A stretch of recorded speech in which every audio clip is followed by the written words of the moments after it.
rages through an Oregon farmhouse, and 2 men are missing. A detective called and said, I'm uncomfortable about just calling this a fire. I think something's wrong. But with little evidence and dozens of suspects, investigators face the most complicated case of their careers. We literally have a million open doors in front of us as to potentially what could have happened and who could be involved. One man may hold the key to the entire crime, if they can get him talking.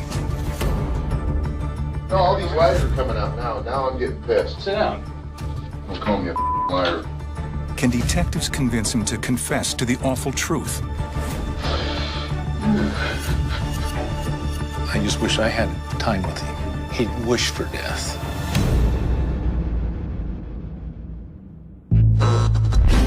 In the interrogation room, police must confront evil. When did you decide that you were going to kill this person? Why did you choose murder? Do you consider yourself as a serial killer? Sifting through unspeakable crimes and dark secrets. Had a knife and went down. I am a killer. I've killed 3 other people. The truth can only be revealed when evil talks.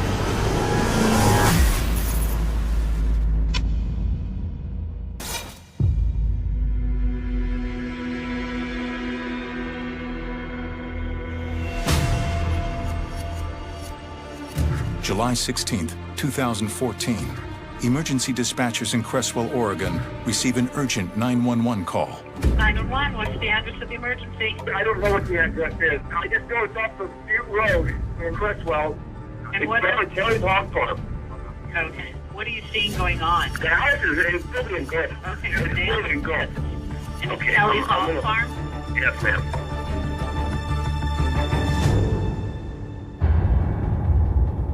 Wayne County dispatchers got the call this afternoon, and firefighters... Word of the fire reaches the local news. I was in the bedroom watching TV. Cheryl! Cheryl! I told my wife, I told her, come in here. I says, that's my brother's house. Mark and his wife Cheryl watch the news in disbelief. That's Dennis's place. What? Flames rage through the farmhouse that belongs to Mark's brother, Dennis Kelly. You're seeing the flames, you're seeing everything burning. Mark and Cheryl try to reach Dennis on his cell phone, but there's no answer. You just have a lot of thoughts. So many different ideas run across your mind. I mean, what one do you really want to grab hold of? I said, are you sure it was Dennis's house? And I turned around and his face was so white, and he said, I have to go down there.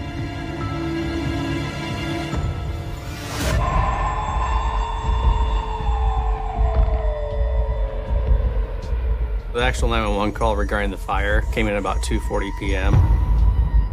It was a fully engulfed structure fire. It was a hot summer, and it's an old farmhouse that unfortunately burned really fast and really quick. First responders are concerned for anyone caught in the blaze and ask neighbors where to find the farm's owners. We know the fire scene is the Kelly Hog Farm, and the property is owned by Dennis Kelly. We're informed that he has a longtime resident that lives with him, Carl McFarland, who helps around the farm. And at that point, we're unable to locate Dennis or Carl. You know anything about what happened here? No. You know, but Dennis ain't here, I can tell you that. Initially, not knowing what we have, there's a lot of questions. We don't know if this is an accidental fire or if it's intentionally set.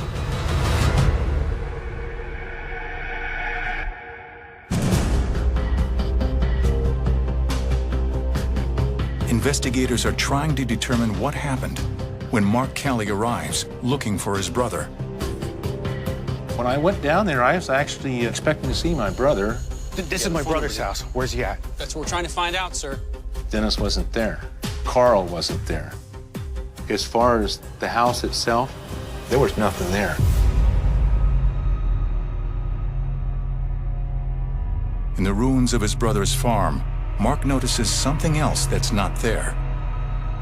His pickup's gone. Where's his truck?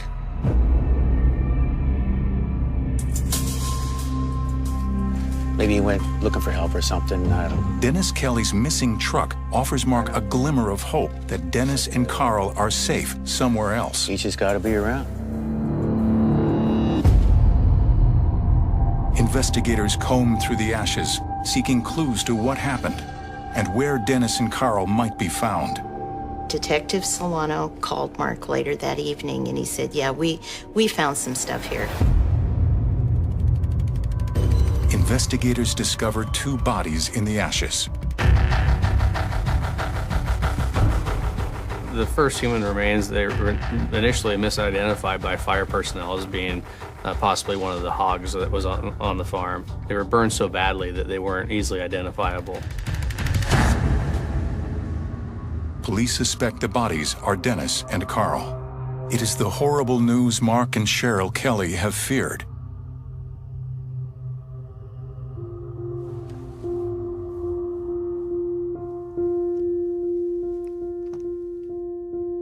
Dennis was a very caring, compassionate guy.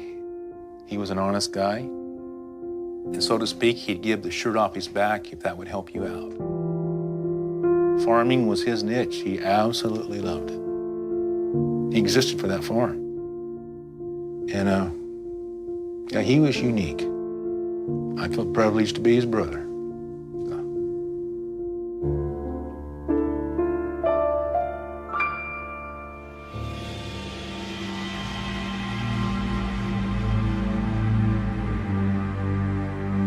What caused the deadly blaze at Kelly's farm? The police department were going through, looking at this, looking at that, and that's when Mr. Solano says, just this don't set right. Something ain't right here.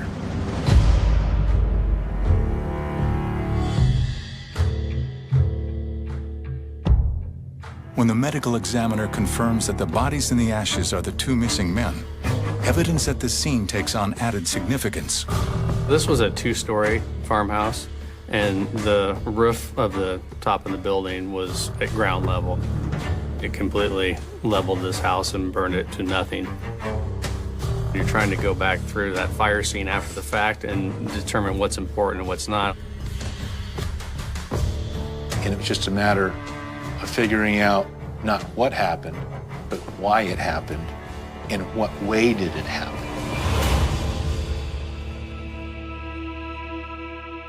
Dennis's body is discovered on what was once the front porch of the farm, a location Detective Solano finds strange. We find Dennis outside the residence, so we know that he certainly could have succumbed to the smoke inhalation, but we also know that he had every opportunity to get away from that fire, and he didn't.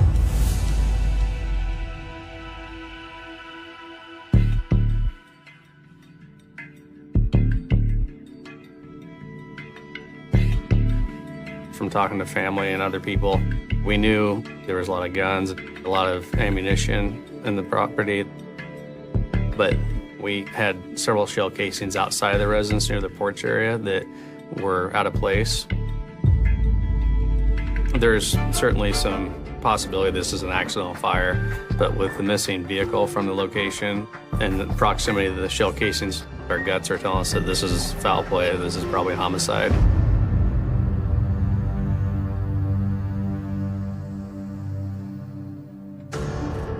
The deaths of Kelly and McFarland are officially ruled suspicious. Several more Lane County detectives join the investigation to chase down leads. We would ask the neighbors, try to figure out when the last time either of these guys were seen and trying to figure out who was on the property. Thanks, I appreciate it. One neighbor's story stands out. On the morning of the fire, she stopped by the farm and encountered an unfamiliar face.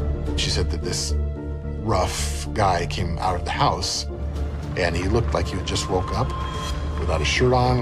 It was pretty rough, I think, or gruff was her words. Of all the workers on Kelly's farm, who was this man? Could he have information about how Dennis and Carl perished in the flames? You know what happened? No, I don't. I do not know who killed him. If I did, I'd gladly go kill him myself.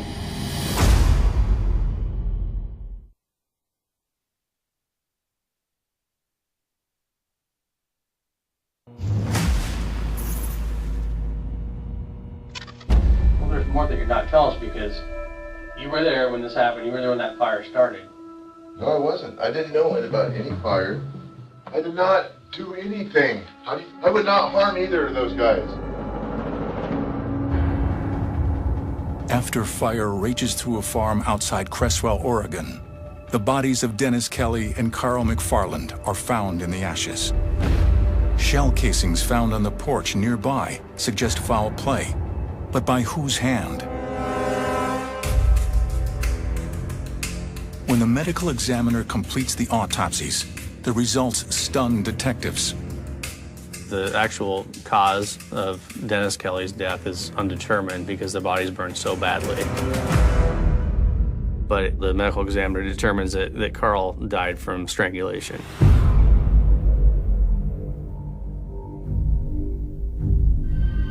We realize then we have, for certain, without exception, a homicide. The report also reveals metals melted in Dennis's body, a death by strangulation, and a possible shooting. Is law enforcement looking at a murder-suicide? Detectives examine Dennis and Carl's friendship for any sign of trouble between the men.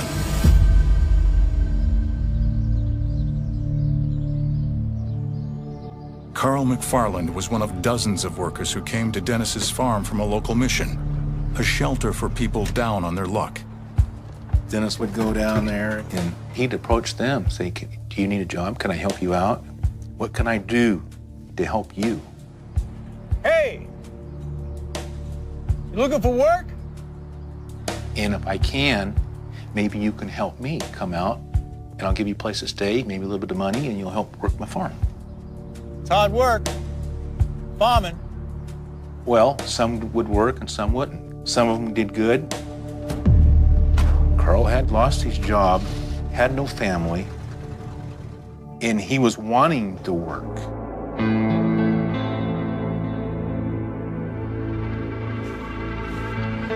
Mark Kelly dismisses the idea that Carl could have sparked a deadly dispute with his brother, but he's not so sure about Dennis's other farmhands. When this all happened, I did not have any idea of who it would have been, who it could have been. There were different people down there at different times that would work the farm. Some would come to work and he would hire those back. But like I say, he had a lot of people coming and going. Police begin to focus on those workers coming and going from Kelly's farm. It opened the door to a lot of unknown individuals that could potentially be involved. We really didn't know who all had been on the farm and who all Dennis had working for him in the months prior to this incident happening. It's kind of a true whodunit at that point. We know we're dealing with a homicide, but we literally have a million open doors in front of us as to potentially what could have happened and who could be involved. Detectives need a break, and sure enough,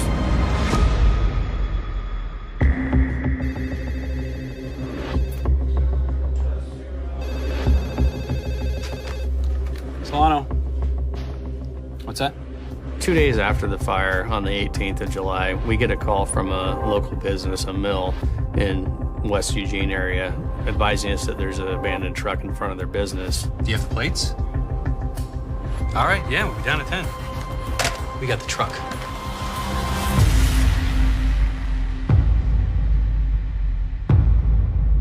it's Dennis Kelly's missing truck.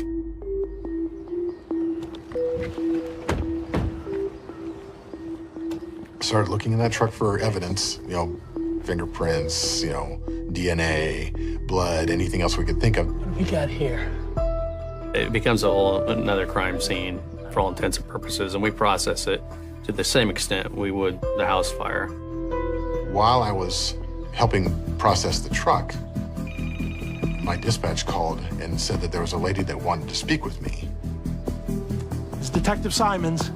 She said, hey, I just wanted to let you know that I was at this farm shortly before the fire started, and I have some information on the guy that was there. Can you describe him? Who made me really uneasy and was pretty rough.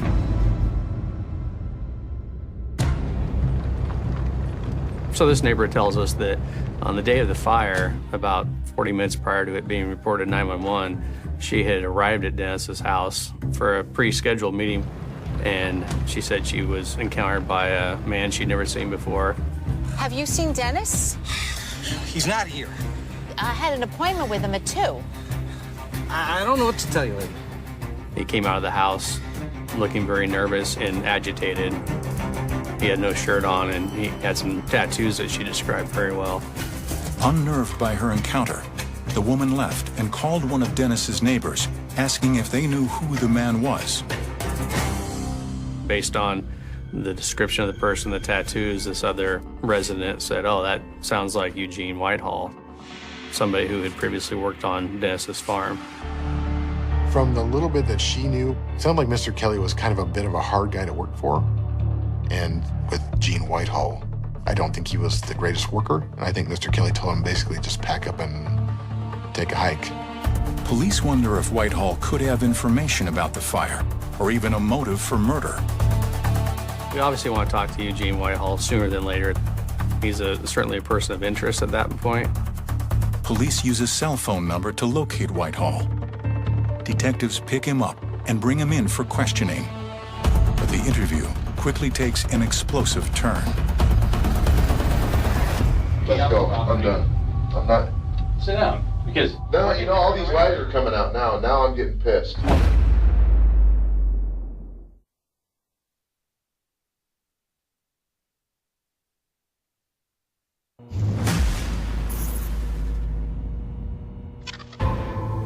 He asked me, "What did you kill Dennis?" I said, "No, Dennis never hurt nobody."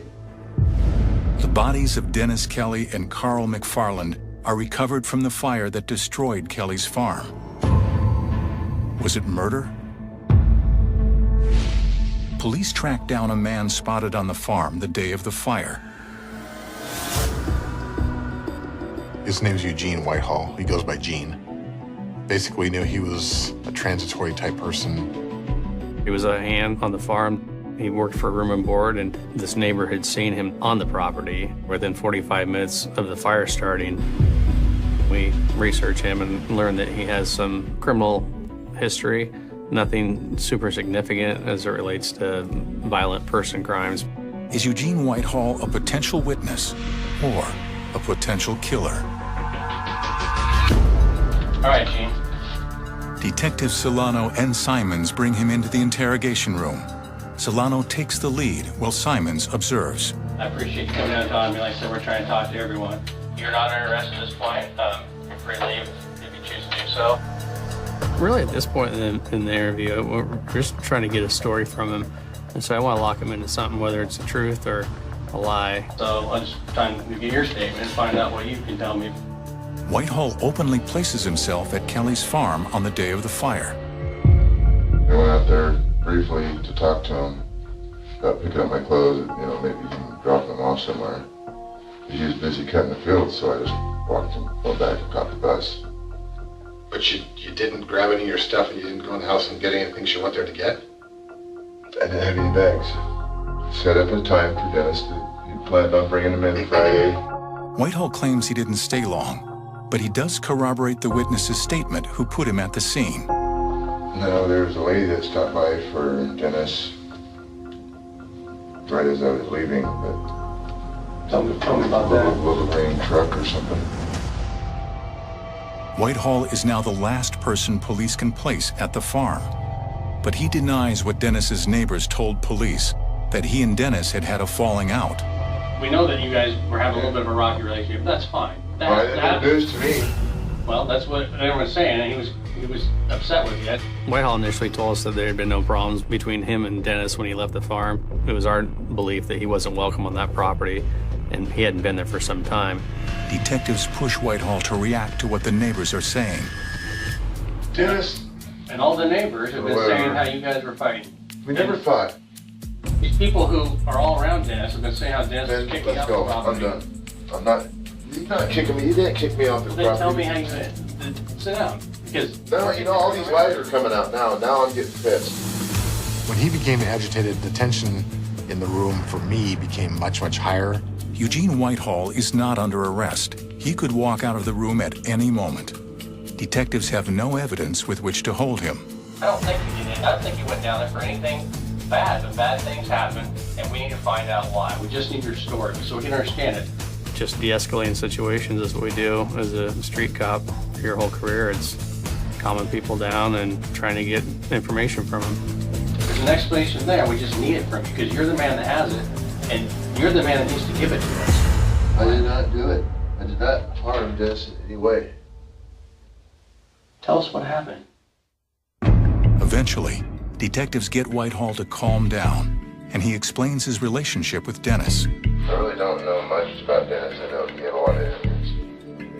You know, he always did me right, so I can't really say anything bad about that, but, you know. When Whitehall says that Dennis has a lot of enemies, I think he's trying to paint the picture that this could be anybody involved. He's trying to divert from himself, trying to get us to look somewhere else other than him. The detective's hunch is correct. Whitehall even offers the name of another suspect for them to investigate. There's a guy at the Blind Pig I ran into a couple times down that area. And all I know him by is Cowboy. Okay. And who's he? How's he He relevant? used to work for him. Cowboy is one of Dennis' old ranch hands. He starts telling us that he's been at a local bar the night before, and that the guy he identified only as Cowboy asked him about the fire. So I thought he was giving us a fictitious person under the name Cowboy that we'd spend our time and spin our wheels trying to investigate. Then Whitehall tells him he has proof that Cowboy was involved. He says that he has credit cards that belong to Mr. Kelly, Mr. McFarland in his bag, and that the Cowboy slipped him into his bag while he was at the bar. Hey, Gary, look at that backpack too and see what that credit card's at. I'm just gonna have you sign something real quick that says that you're okay with me looking at that stuff. He then gives us consent to look in his backpack, at which time we find bank cards, debit cards for both Dennis Kelly and Carl McFarland. My belief at that point is Whitehall is just trying to explain away his possession of those cards. Although Whitehall is in possession of the dead men's credit cards, detectives still decide to investigate his Cowboy story. What's the Cowboy look like? Maybe 6 foot, 250 pounds, gray, beard. He's giving us information. We believe they're lies, but you have to, just as much as you have to prove the truth, you have to prove the lies. Is Cowboy a real person? Possibly an accomplice? Detective Les Zagosky has been running down leads from the interrogation. As an investigator, you need to investigate and either prove or disprove any story that a potential suspect has for you. He contacts the bar where Whitehall says he met Cowboy and is surprised by what he learns. Turned out it wasn't a lie. Cowboy was a real person. But we were able to establish that he had nothing to do with the double homicide. Whitehall's account of meeting Cowboy checks out, but Cowboy has a solid alibi and was nowhere near the scene of the fire. Whitehall is looking more and more like a prime suspect, but police don't have enough to charge him with murder yet. Detective Simons makes a risky decision. If you've been working at somebody in an interview and they're basically, it's not getting anywhere, it's time to kind of maybe use the tactic of going at them a little bit harder. So everybody we talk to is just full of and you're the only one that's telling the truth. Every time we talk to you, you change your story. You get to a point where you say, well, okay, well, they're not telling me what I want to know, and I need to basically shove these facts down their throat and then hopefully get to where I need to go that way. I'm telling you the truth here. You know, I'm sick of the when I was raised. Take me to jail. When I was raised, my dad told me that I was going to be raised like a man. You're not being a man. I am being a man. I told you straight up. I'm done with you. I told you straight up answer. Whatever. Leave me to jail. Whitehall has requested an attorney. Don't call me a liar. The interrogation is over, along with detectives' chance at a confession. It was awful. You know, we have nothing, and I thought that I'd just killed the case.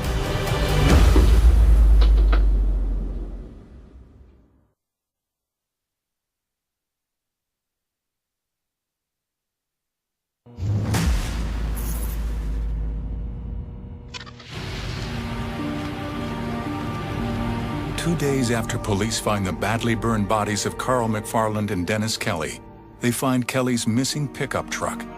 The next day, they have a suspect in custody. Eugene Whitehall, a man who once worked on Kelly's farm. This Mr. Whitehall, I never really, I might have seen him, I don't really remember. I told my brother, keep in the back of your mind, Dennis, these aren't always trustworthy people. I knew something was going to happen eventually with the people coming down there. I actually told my wife just a month or so before that, I said, some of the people Dennis is getting down there to work his farm, he says they're going to kill him and burn the house down around him. And that's what happened. It's just horrible.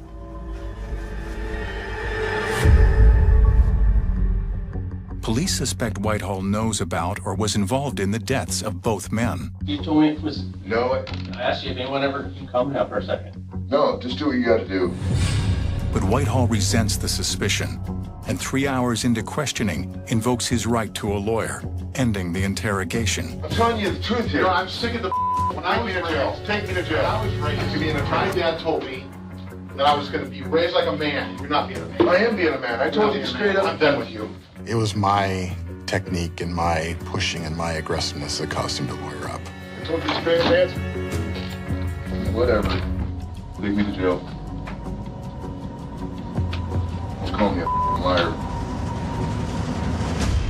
Confronting a volatile suspect so forcefully is a misstep that weighs on Detective Simons. I thought that I'd just totally blown the case up and we'd lost our one chance to really pin this guy down.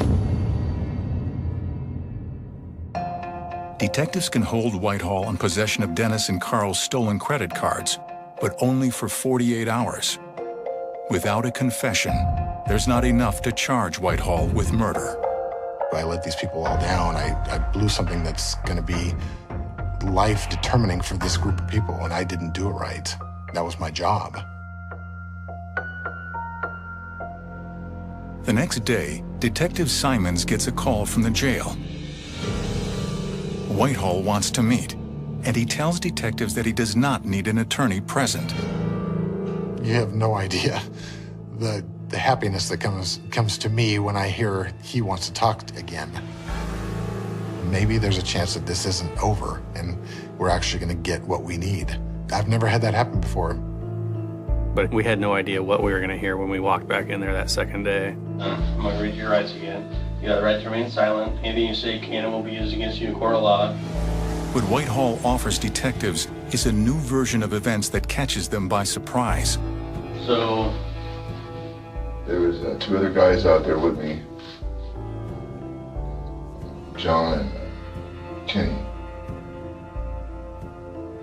One of them ended up shooting Dennis, so I wouldn't get shot. And I remember Dennis slumping down on the front porch. He tells us that he in fact was there when Dennis was killed, but that it wasn't he who killed him. No one was supposed to get hurt. So what was the intent to go out there initially? Because the guns. So tell me. To get the guns. They wanted the guns. A robbery gone bad sounds like a plausible motive, but who are John and Kenny? Detectives need more information to confirm the story. Whitehall tells us that he met a guy named John at a transient camp, and John, Kenny, and Whitehall concoct a plan to go down to the farm and steal property from Dennis. Whitehall claims his job was to distract Dennis and Carl, the 2 men he once worked with. Dennis and Carl are in the house downstairs. In the kitchen, are you? John and Kenny are doing what? Taking the weapons out of the office. Whitehall also claims he caught Dennis and Carl in an argument, and the situation escalated. I walked through the living room and I could see that this is in the kitchen where Carl slumped down, and Dennis was right at the front of the refrigerator right there. And are you the one who's saying anything? Dennis was then turned around, he was yelling at me, and I asked him if Carl was all right, and Dennis pulled out the .45. He always carried it in his pocket for pigs and stuff. And After he fired at me, that's when I ran. You could see Dennis? You I see just him seen, fall? as I was turning around, I seen John firing, I seen Dennis by the fridge falling. Whitehall now says Dennis was involved in Carl's death, and a man named John shot Dennis as Whitehall fled. And then the next thing you see or hear Is more shots and him slumping down on the porch. the porch. He's visibly upset, and he's reliving that. He's picturing it happening. Chewie, take a break now. Well, Police dig into Whitehall's story. We're going through the same motions he did with Cowboy. We have to decipher this, get through all this. Whitehall's previous story mixed truth with lies. At this point, police aren't sure what to believe. Do John and Kenny even exist?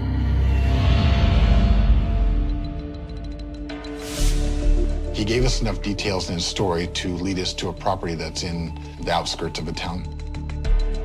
It's a compound with people all over the place, some unsavory characters.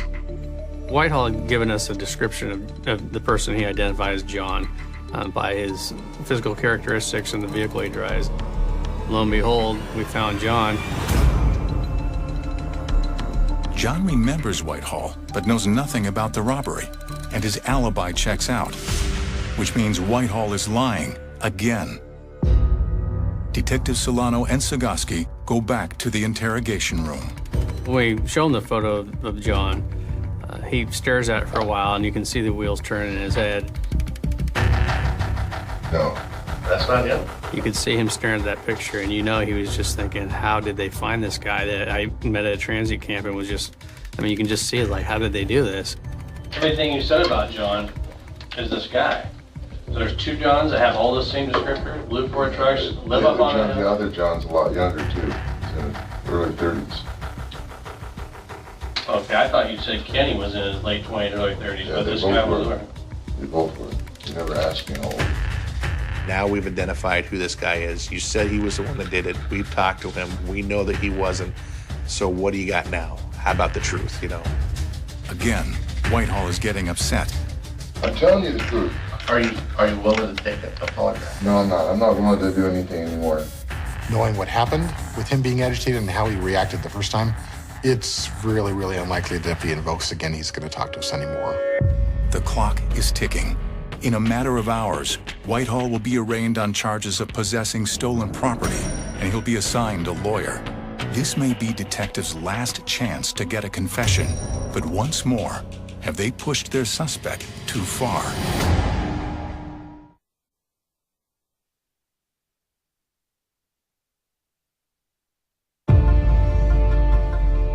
So when this incident happened, I'd only been in detectives for 3 months. I was pretty apprehensive about being in the interrogation room. As the years have progressed, and now 3 years later, it's my thing I love most. Being in the interview room, trying to elicit any information, whether it be the truth or a lie, is what I strive for. To be able to get them to tell you the last thing on earth they want to admit to. There's an explanation there, we just need it from you, because you're the man that has it, and you're the man that needs to give it to us.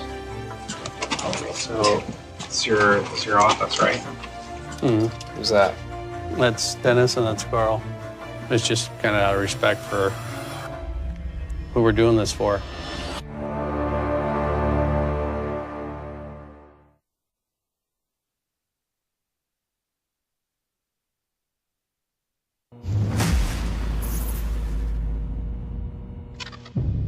Last couple of days, you thought about a whole bunch of different ways to tell this story. Because I'm scared. I understand. Trying to hide his involvement in the deaths of Dennis Kelly and Carl McFarland, Eugene Whitehall has been caught in another lie. You can see the frustration in Whitehall's face at that point.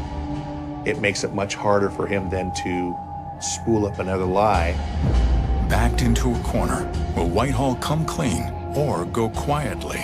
You can tell he's just done. He can't do it anymore. This is me, all me.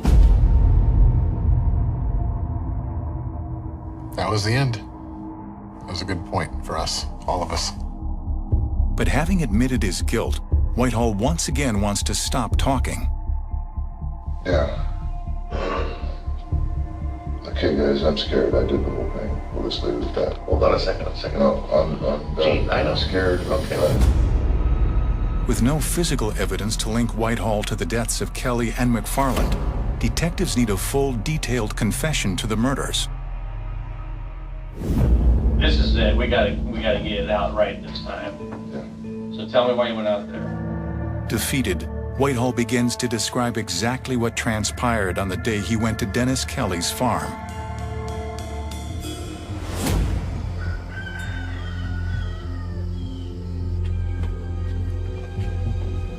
Carl heard me breaking into the shop.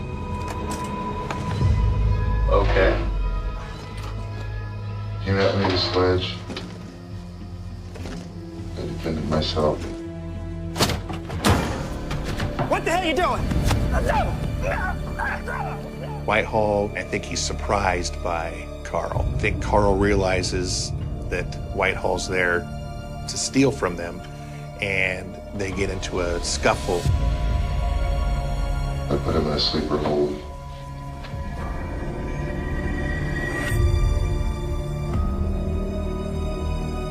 And that was it.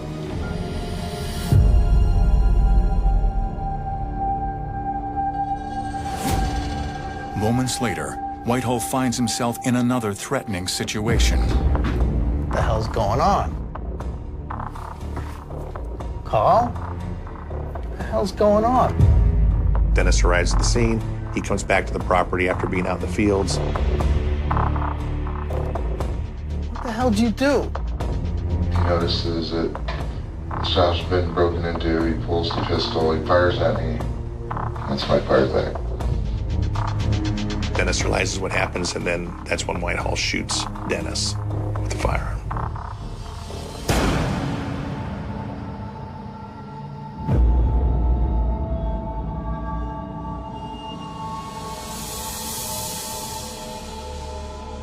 To cover up his crime, Whitehall used a flare to set the house on fire.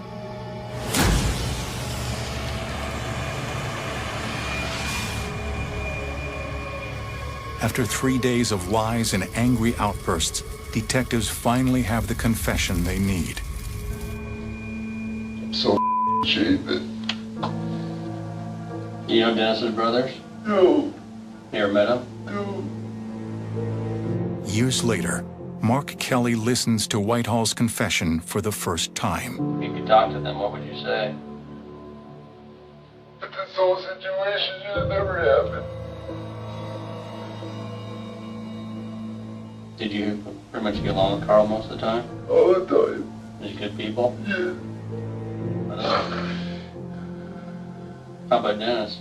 Dennis was good people too. How do you feel watching this? Oh, I'm fine with it. I should have seen these things a long time ago. It would be hard to tell you how I feel about my brother being to death the way it was.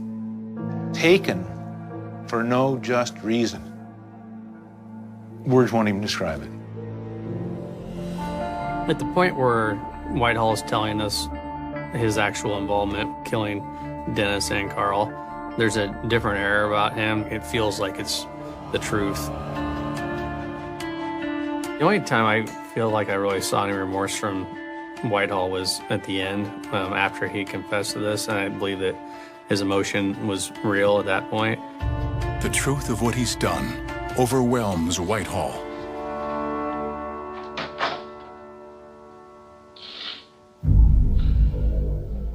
Personally, I believe that most of the anger that he had in that interview room was from the remorse he had for killing those guys.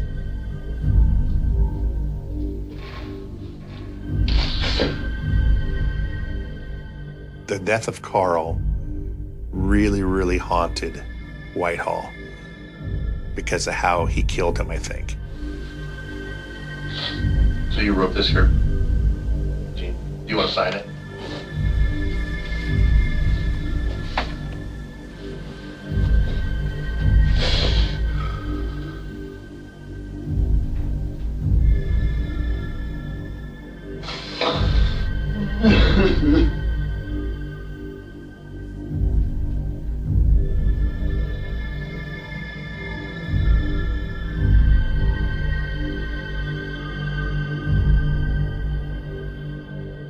Did you know he wrote an apology letter to you? I don't remember if I seen one or not. I don't know. Does an apology matter? No. No, it doesn't mean anything. To me. March 13th, 2015. Eugene Whitehall pleads guilty to 2 counts of aggravated murder, first-degree arson, and other charges. He is sentenced to life in prison without the possibility of parole. He ruined my life, his own family's life. I just wish I had time with him. He'd wish for death. I looked at this man and thought, how did you get to a point where you could actually murder 2 people that you called friends? And you have destroyed so much. My brother's gone from this world, but as long as I can remember him, he's still here. And that's kind of how I look at it. The hardest part about losing Dennis was for us just to go down there, do some shop talk, and just watch the animals. That's gone forever. That won't ever come back.